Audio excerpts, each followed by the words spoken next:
शरद और अनिल बचपन के दोस्त थे। दोनों एक ही गांव में पले बड़े थे और कॉलेज भी साथ ही करते थे। पढ़ाई के साथ साथ दोनों को रोमांचक जगहों पर घूमने का भी शौक था। गर्मियों की छुट्टियां चल रही थीं और गांव के चारों ओर फैली हरियाली, सुनसान सड़कों और दूर तक फैले जंगलों में घूमना उनकी आदत बन गई थी। एक दिन शाम को शरद ने अनिल को कहा, सुन यार, कल चलना है शहर की ओर। मेरे चाचा जी से कुछ जरूरी काम है। सुबह जल्दी निकलेंगे तो दोपहर तक लौट आएंगे। ठीक है, वैसे भी घर में बोर हो रहा हूं। बाइक तैयार रखना। अगली सुबह हल्की हल्की धूप थी। पक्षियों की चहचहाहट और खेतों में हवा की सरसराहट एक अलग ही माहौल बना रही थी। शरद ने अपनी काली पल्सर बाइक निकाली। बाइक चमक रही थी जैसे अभी अभी धुली हो। दोनों ने अपने बैग में पानी की बोतल, कुछ बिस्किट और मोबाइल रख लिया।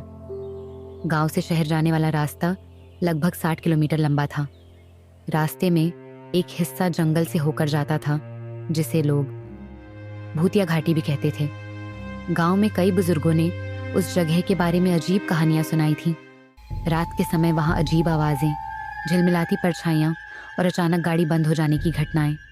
लेकिन शरद और अनिल ने कभी इन बातों पर ध्यान नहीं दिया। वे दोनों आधुनिक सोच के थे, भूत प्रेत में विश्वास नहीं करते थे। सुबह 7 बजे दोनों बाइक पर सवार हुए। हवा में हल्की ठंडक थी। रास्ते में खेत, तालाब और छोटे छोटे गांव आते जाते रहे। दोनों गाना गाते हुए और हंसी मजाक करते हुए आगे बढ़ते रहे। लगभग 25 किलोमीटर बाद सड़क के दोनों ओर जंगल शुरू हो गया। ऊंचे ऊंचे पेड़, घना अंधेरा और कहीं कहीं जंगली झाड़ियां इस रास्ते को डरावना बना देती थीं। हालांकि दिन का समय था, पर पेड़ों की घनी छाया के कारण सड़क पर हल्का अंधेरा था। अनिल ने मजाक करते हुए कहा, ये वही भूतिया घाटी है ना? हाँ भाई, पर तू डर मत। हम दिन में जा रहे हैं। रात में होते तो सोच सकते थे। दोनों हंस पड़े और बाइक तेज हो गई। थोड़ी देर बाद अचानक सड़क के किनारे एक बूढ़ी औरत दिखाई दी। उसके हाथ में एक लाठी थी और वह रास्ता रोक कर खड़ी थी। उसके कपड़े मैले कुचैले थे, बाल बिखरे हुए और चेहरा झुर्रियों से भरा हुआ। शरद ने ब्रेक लगाई। क्या हुआ अम्मा? शरद ने पूछा। बूढ़ी औरत ने धीमी आवाज में कहा, बेटा, आगे मत जाना, आगे मौत है। अनिल हंस पड़ा। ये भी वही गांव वाली भूत प्रेत की कहानियां होगी। शरद ने औरत को पानी दिया, लेकिन उसने हाथ नहीं बढ़ाया। उसकी आंखें अजीब तरीके से लाल थीं। अनिल ने बाइक स्टार्ट की और शरद से कहा, चल, देर हो रही है। बूढ़ी औरत ने फिर कहा, रुको बेटा, जंगल के बीच पुराना पुल टूटा हुआ है, वहां से मत जाना। दोनों ने उसकी बात अनसुनी कर दी और आगे निकल गए। लगभग 5 किलोमीटर आगे बढ़ने के बाद सड़क और भी सुनसान हो गई। अब मोबाइल का नेटवर्क भी चला गया। चारों ओर सन्नाटा था। हवा के झोंके से पेड़ की टहनियां आपस में टकरा रही थीं। शरद ने अनिल से कहा, लगता है अम्मा सही कह रही थी। माहौल कुछ ठीक नहीं लग रहा। तू भी डर गया क्या? चल, जल्दी निकलते हैं। बाइक जैसे जैसे आगे बढ़ी वैसे वैसे हवा और ठंडी होने लगी। सूरज सिर के ऊपर था, लेकिन पेड़ों की छांव इतनी गहरी थी कि सामने का रास्ता साफ नहीं दिख रहा था। अचानक एक जगह सड़क के बीचों बीच एक बड़ा गड्ढा था। शरद ने ब्रेक मारते मारते बाइक रोकी। दोनों उतरकर देखने लगे। सड़क के किनारे टूटी रेलिंग और नीचे गहरी खाई। शायद वही पुराना पुल था जिसके बारे में बूढ़ी औरत ने कहा था। अब सड़क का एक हिस्सा टूट चुका था। यार, ये तो सच में टूटा हुआ है। अगर हम तेजी से जाते तो। चलो, अब क्या करें? वापस जाएं? नहीं, रास्ता तो यही है। उधर से जंगल में एक कच्चा रास्ता जाता है, शायद वहां से निकल सकते हैं। दोनों ने बाइक घुमाई और उस कच्चे रास्ते पर चल पड़े। यह रास्ता और भी सुनसान और डरावना था। कहीं कहीं झाड़ियों के बीच अजीब आवाजें आ रही थीं, जैसे कोई फुसफुसा रहा हो। शरद, ऐसा लग रहा है जैसे कोई हमें देख रहा हो। तू बेकार की बातें मत सोच, ध्यान से चल। कुछ दूर जाने के बाद अचानक बाइक अपने आप बंद हो गई। दोनों ने कई बार स्टार्ट करने की कोशिश की, लेकिन बाइक स्टार्ट नहीं हुई। चारों ओर सन्नाटा था। तभी पास के पेड़ पर बैठा एक कौवा जोर जोर से कांव कांव करने लगा। हवा तेज चलने लगी। ये क्या हो रहा है यार? मुझे तो डर लगने लगा है।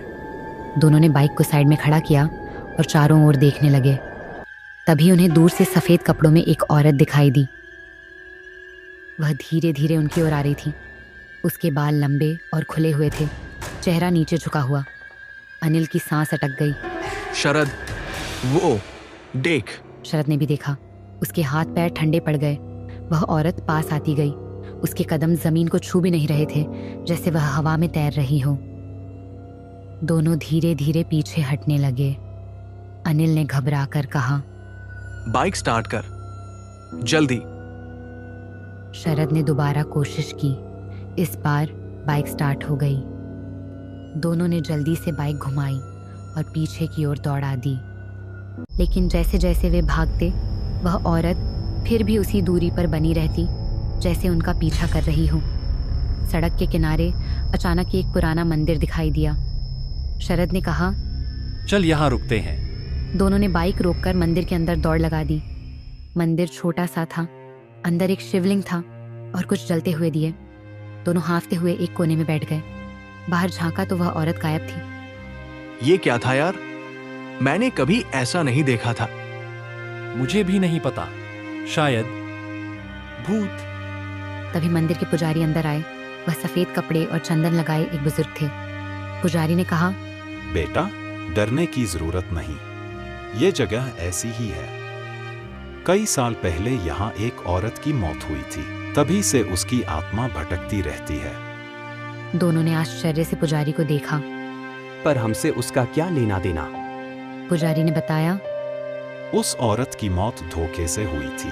वह अक्सर इस सड़क पर आने जाने वालों को रोकती है, ताकि कोई और उसकी तरह मौत का शिकार न हो। तो हमें क्या करना चाहिए? तुम्हें यहाँ कुछ देर रुकना होगा। शाम तक यहाँ रहो, फिर गांव की ओर निकलना। रात में इस रास्ते से मत जाना। दोनों ने सिर हिलाया। अब वे दोनों मंदिर में बैठे बैठे सोचने लगे, क्या ये सब सच में हुआ या उनकी आंखों का धोखा था। मंदिर के बाहर हवा चल रही थी, पेड़ हिल रहे थे, आसमान में काले बादल छाने लगे थे, बिजली कड़कने लगी। माहौल डरावना होता जा रहा था। यार अनिल, मुझे लग रहा है जैसे कोई अदृश्य ताकत हमें घेर रही है। हाँ, और वो औरत, उसका चेहरा तो हमने देखा भी नहीं। अभी मंदिर के बाहर घंटियों की आवाज आई। दोनों ने बाहर झांका। वही बूढ़ी औरत खड़ी थी जिसने सुबह उन्हें रोका था। वह धीरे धीरे मंदिर के अंदर आई और बोली, मैंने तुम्हें रोका था, पर तुमने नहीं सुनी। दोनों चुप रहे। बूढ़ी औरत ने पुजारी की ओर देखा। पुजारी ने सिर झुका दिया। अब देर हो चुकी है। बूढ़ी औरत ने कहा और धीरे धीरे हवा में गायब हो गई। शरद और अनिल एक दूसरे को देखते रह गए। उनके रोंगटे खड़े हो गए। पुजारी ने गंभीर स्वर में कहा, तुम दोनों अब मौत के सफर में फंस चुके हो। दोनों के चेहरे पर डर साफ झलक रहा था। अब वे सोच रहे थे, क्या वे जिंदा वापस जा पाएंगे या नहीं।